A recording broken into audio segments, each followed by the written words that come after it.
This week, I had a conversation with a guy that asked me a question I thought that this audience would like. The question was, what retirement traps do people fall into? Hey, I've been working my plan. I've been working with a financial advisor, doing some work on my own. This seems pretty simple.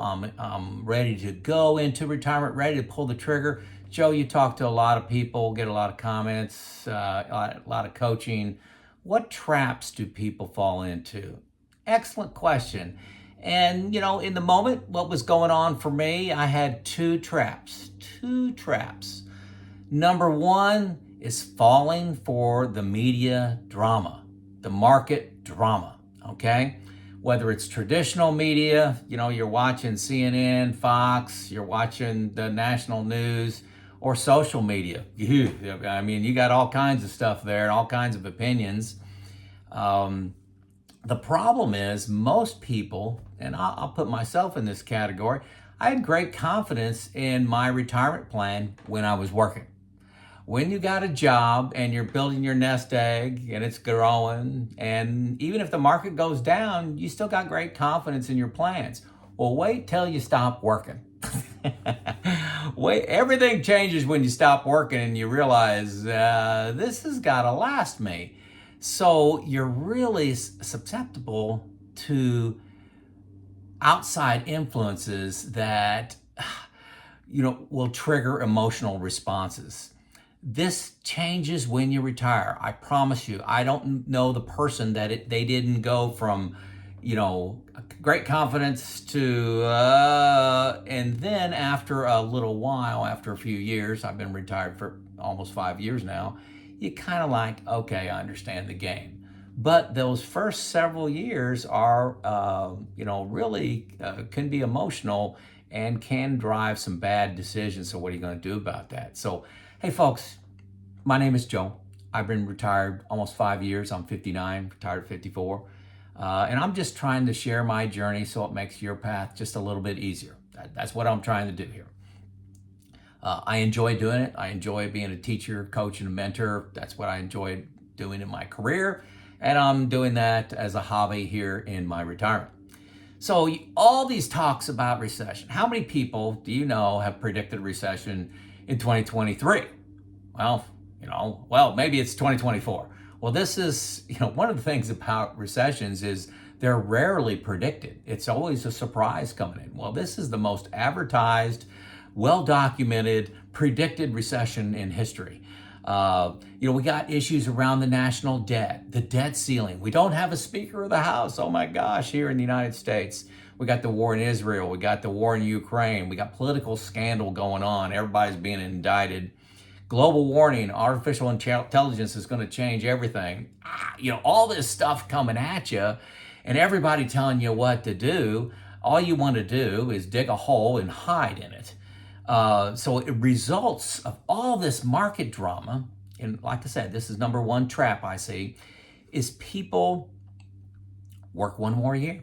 That's what I see. Well, things are kind of chaotic right now. I'll just work one more year. So are you trapped in that cycle of one more year, waiting for everything to be nice and calm? Okay? Guess what? The media doesn't want it to be nice and calm. They want you to be on edge, so you tune in. So you just got to work through it. You got to have a process, and I'm going to talk about what I do. So you got to prevent that one more year. You got, another thing that I see people do is they go risk averse. I'm going to put everything in, bonds, 100%. I don't want to play in the stock market. It's going to drive. It's going to dive. It's going to dive. It's going to crash. Instead of coming up with a plan, a more balanced plan, maybe it's a 60-40 plan, a 70-30 plan, where you do bet on the long-term growth of the stock market. Looking at history, that seems like a reasonable choice to make. Also, people make emotional portfolio moves due to that drama. So, yeah, they may have a nice 70-30 portfolio, everything's going well, and then a war in Israel breaks out, or the Speaker of the House, gets ousted, and oh my gosh, I better sell everything, and I'm going to go into a money market fund. They go into money market fund, and then the stock market jumps, 10%. I guess I'll get back in. They get back in at a high. You know the drill, okay? So how are you going to manage this market and media drama is a big deal in retirement. I'm telling you, it's much more impactful while you're retired than when you're working. Working, you're distracted by work too. When you're retired, you got time to look at the drama. So, hey, the summary of how I handle, I ignore 98% of it, okay? I have a morning routine where I wake up and I have a local newspaper app on my phone, okay? So I just look at what's going on, read a couple articles, look at the obituaries. I know a lot of people in this community, and I look for that and see if I want to go to need to go to a showing or something like that. So I keep an eye on that. I have a national news app that I use. I don't want to say what that is, but I spend about 5 or 6 minutes looking at big stories going on, highlights. But you're talking 10 minutes total of print news there. I do. I never watch cable network news. I don't even have them. I'm 100% streamer here. I don't have cable. So I never watch CNN, never watch Fox, never watch MSNBC. I do watch some analysts and YouTubers. I'm a YouTube junkie, just like you. I know you are. I love, some of the great ones that I, recommend is Rob Berger from a financial standpoint, exceptional. And he takes news issues, national news issues, in moderation with a longer term view and kind of says, this is some changes you may want to make to your portfolio, or here's how I think about that. Love him a lot.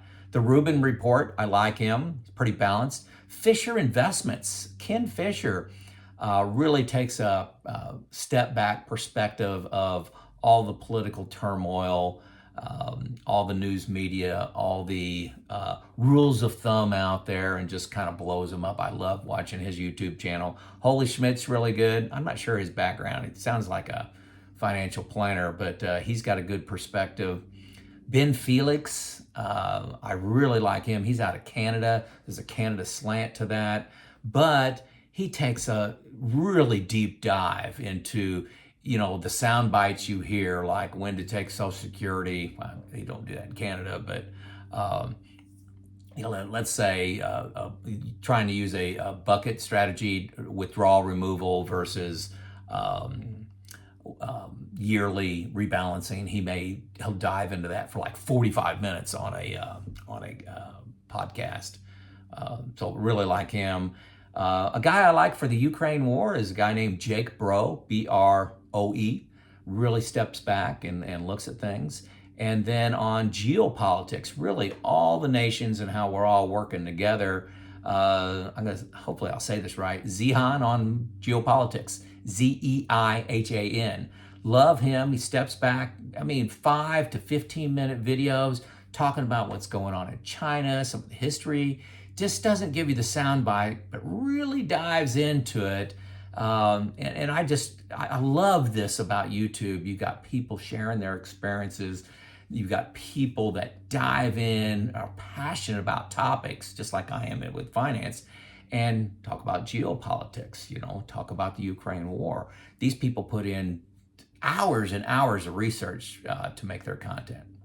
So, hey, I've got a boring plan. My financial plan is boring. Every single change that I make in my financial plan, I run by my retirement group. Remember, I have 2 other guys. We do intimate sharing. They know all my expenses, all my investments, where everything's at, all my fears, all my dreams. We don't have the exact same plans for retirement, but their job is to poke holes in my plan and tell me when they think I'm doing something wrong or concerning to them. So that's how I handle all the media drama. 1, I isolate myself from it. 2, I rely on some experts that I found. And 3, I don't make any changes without going through my retirement group. Okay. The second big trap that I see people fall into is overconfidence. Now, don't roll your eyes at this one. To me, overconfidence is a big deal in retirement planning. Any topic in retirement, standalone, it's not that complicated. You look in Social Security, you look at, what investment or index funds to get into. Those things you can spend an hour looking into them and decide what you want to do. The problem is when you combine them all, and they're all moving parts, it gets really complex to put it all together. For example, hey, I'm retired now. I want to do Roth conversions. But what about that impact on my Medicare premiums that are income related? Oh my gosh, how much Roth conversions do I want to do and not trigger higher IRMA premiums? And when do I take my Social Security so it won't be taxed because I'm taking, as a result of me taking too high of Roth conversions, and balancing all those things together? You've got rates of return, you got inflation, sequence of return risk, drawdown plans, and changes in your drawdown plans as you age. All those things get complicated when they start working together. Okay? It's unreasonable, folks. I'm giving you permission to recognize that you've got a problem. It's unreasonable to not think that you have oversights in your plan. You've got oversights. You've got things you've missed as you're analyzing your plan. How do I combat this? Number one, I use a comprehensive software package called New Retirement. There's a link below to a free 2 weeks. Okay, free 2 weeks. You hit the first link below. You can see the format. I love it. It puts all this stuff together, all these moving parts, runs Monte Carlo simulations, has some artificial intelligence telling you how to improve your plan, let you see what's happening with taxes, let you see, when's the right time, that specifically when to do a Roth conversion, how much does that affect your IRMA, when you should take Social Security. It has a Social Security Explorer in it. I can't imagine my retirement without New Retirement. That's the number one thing I do. Number two is I have a retirement group. I have 2 other individuals. We do intimate sharing, all of our details.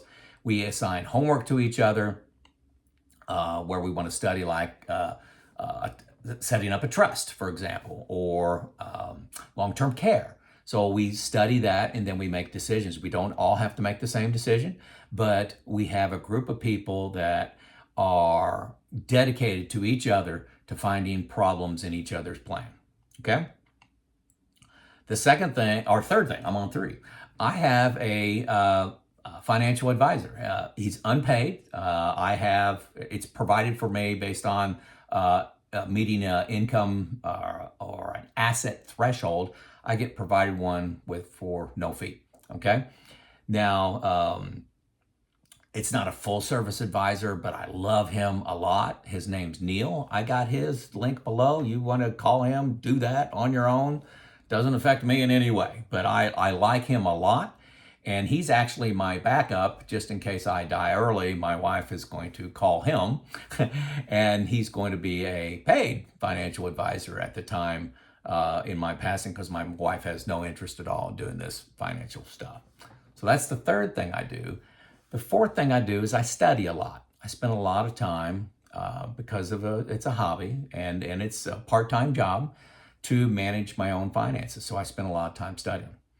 So ego is a big problem in retirement planning, okay?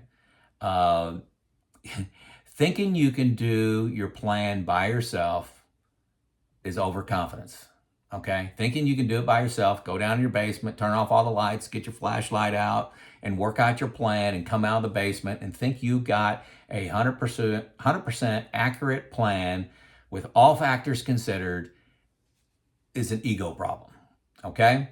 I suggest, 1, go with a comprehensive software package. I'm telling you, it's $120 a year for the full package after you get by that 2 free weeks, okay? Just 2 free weeks, okay? Check it out, the first link. Another suggestion I got, I know people are having concerns starting a retirement group. A handful of you have done that, but the vast majority of you have come back and said, hey, I can't start a group like that. There's another link. The second link below is to a group called Pickle, okay? They have 16 financial advisors on staff. They are there to answer your questions. Okay. I've been working with the leadership team there. They'll give you a free 45-minute call to talk about your topic. Okay. Your topic. Time into Social Security. Where my asset location, where should it be? Should it be in tax deferred accounts? Should it be tax free accounts? Should it be in brokerage accounts? Should I have it all in a sock? Okay. You can ask these people specific questions unique to you, and they are dedicated to try to earn your trust, by answering your questions. Okay. So give these guys at Money Pickle a call. Don't go it alone. Okay. With Money Pickle, you just click on the link and then it takes you to a calendar. You set it up for 5:30 p.m. on Tuesday and say, I want to talk about when I need some advice, coaching on when to take Social Security. And that's what they talk about. Okay. So you can automatically get a second opinion of a concern or a decision you have to make. And number one suggestion I had for you is, go with a comprehensive software package like New Retirement. New Retirement does also have one-on-one coaching that costs money, $250. I've only heard great things about that coaching from them, so look to sign that up. But very small investment for you folks going it alone. Don't let your ego be your biggest problem of having an epic retirement, okay? Don't let your ego be that problem. Here's Joe out.